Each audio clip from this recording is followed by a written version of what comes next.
বাড়ি থেকে আসার পরে আজ রাহুল প্রথম অফিসে যাচ্ছে। আর আজকে কিন্তু মায়ের সেই জামাই ষষ্ঠীতে দেওয়া শার্টটাই রাহুল পরেছে।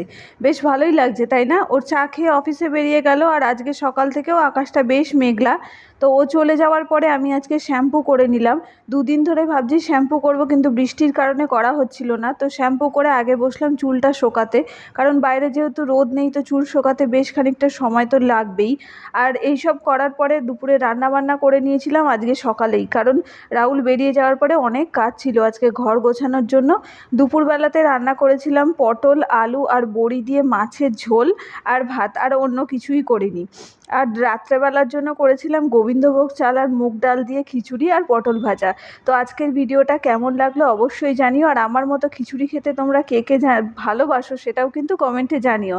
আর ভিডিওটা ভালো লাগলে অবশ্যই লাইক, কমেন্ট, শেয়ার করতে ভুলো না। আর চ্যানেলটাকে সাবস্ক্রাইব করে দিয়ে পাশে থেকেও। দেখা হচ্ছে পরের ভিডিওতে।